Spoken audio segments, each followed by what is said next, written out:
Hello, Seiiti Arata. This is a special episode to help people who are feeling overwhelmed, struggling with negative thoughts, experiencing anxiety, a hard time, or even a traumatic experience.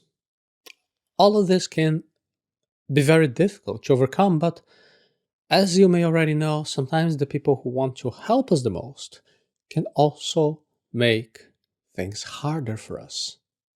I'm talking about friends and family members who are trying to be supportive and keep in touch with us, but they don't always know the right thing to say. They might ask us the dreaded question, "Hey, how are you?" and expect us to give them a simple answer. But often this question is uncomfortable and it is hard to answer because the truth is that things are definitely not okay. So today I want to share some practical tips that you can use to help educate your friends and family members on how to support you in a way that actually helps. And if you agree with these ideas, you can even forward this video to your friends and family members so they can learn more about how to support you in a helpful way. Empathy allows us to understand that asking, "Hey, how are you?" may not always be the best way to support a struggling friend. Now, let's take the extreme case of depression. It is a serious and complex mental health condition because the person going through it can have a lot of difficulty even asking for help. Even in mild cases of just having a bad day can make it hard to reach out for help and support when they're struggling. Now, if you are the supportive friend with good intentions, I want you to practice empathy. Put yourself in the shoes of the other person, the one who is struggling. Can you see how frustrating it can be when people ask you the seemingly innocent question, "How are you?" What everybody should understand is that in moments of intense sadness or despair, the question, "How are you?" can feel impossible to answer. Instead of helping, it can actually feel like a burden, like you're getting cornered, like one extra thing to have to deal with when you're already struggling to get through each day. So instead of sending a generic, "How are you?" try to be more direct and specific in a way that you communicate with your loved ones. For example, if you know that your friend hasn't been leaving the house much lately, you could say and type something like, "Hey, I'm at the shopping mall, I'm getting some groceries and supplies, and I thought of you. Let me know if I can help you by picking anything up to you. I'll be happy to bring it to your door." This approach shows that you're thinking and paying attention to your loved ones, and that you're also willing to help, to listen, to offer support, but without pressuring them. By offering to help in a specific way, we show that we're not asking just a generic question, but we're actually willing to take action and be there for our loved ones. For example, your friend maybe will say she would appreciate to have some ice cream. Even though it's something that she could buy, that ice cream, using some food delivery app, she might take this opportunity to let you visit and have a conversation. Or your friend might read your message and not reply at all, and that's totally fine. Don't take it personally if your friend isn't responding to your messages. They may be overwhelmed. They may need some time to cope on their own. It is important to remember that even if you are respectful, supportive, and genuinely willing to help, you may still get stonewalled by your friend who's struggling. They may be so overwhelmed by their emotions, by their experiences, that they're not even capable of saying thanks, replying to your messages. In these cases, it is important not to take it personally and to avoid being pushy or overly persistent. Instead, the best thing that you can do is to stay available and let your friend know that you're there for them whenever they need you. And you can do this by sending some occasional messages or checking in on them from time to time, but without expecting a response. You can also offer specific ways that you can help, such as the example of picking up some groceries, running errands, so that your friend knows that you're also willing to take action if they need it. It is also important to recognize that everyone's coping mechanisms are different. What works for one person may not work for another. We explain all of that in more detail with different practical activities inside our happiness training in arata.se/happiness.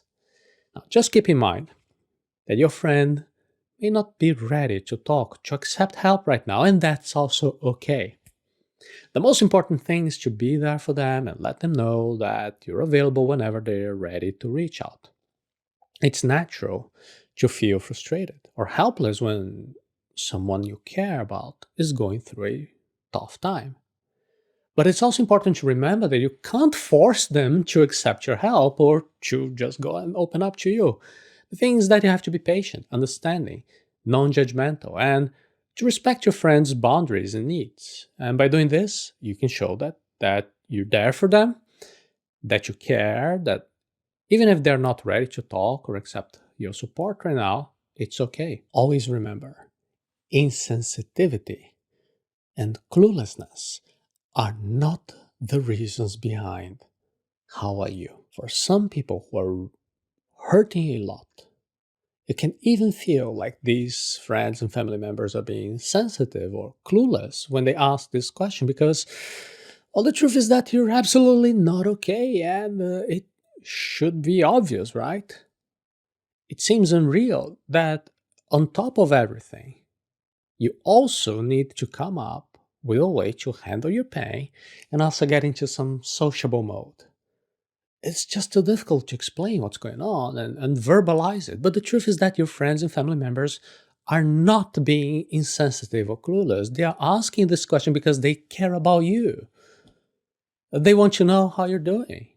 And that's why instead of you getting frustrated with them, it's important for us to educate them, to help them, showing better ways how they can express their support and their concern. Help your friends and family members to learn how to be more empathetic and compassionate towards you. One way to educate your friends and family members is to be more direct, specific in the way you communicate with them.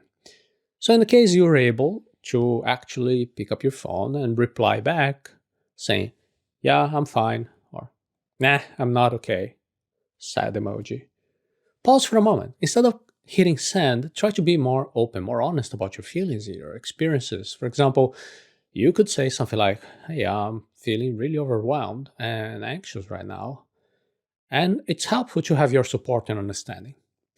This approach can help your friends and family members to understand that you are going through some difficult time and they can move forward in a more helpful way instead of just having some very superficial exchange. It is also important to remember that it's okay to set limits and boundaries with your friends and family members.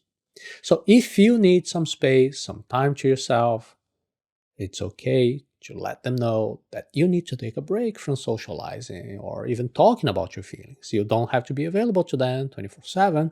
It's okay to prioritize your health, your mental health, your well-being. It's also okay that you don't reply anything at all. It's fine. Just don't let it add more stuff to your anxiety. Overall, the key is to be open and honest with your friends and family members about what you need from them. It is important not to lie or brush off their concerns, but say, yeah, I'm okay, if you're not feeling okay. By educating them on better ways to show their support and their concern, and by being direct and specific in your communication with them, you can build stronger, more supportive relationships that can help you go through your difficult time. It's important for us to show support and concern for our loved ones who are going through difficult times. Instead of asking, hey, how are you? We can be more direct, specific, and genuine in a way that we communicate with them. You can improve your communication and your choices and show that we're truly there for the people that we love. And we can show that we really want to help in any way we can. So always remember, happiness is a skill that we can learn, that we can use techniques from positive psychology. So if you want, you can visit arata.se/happiness.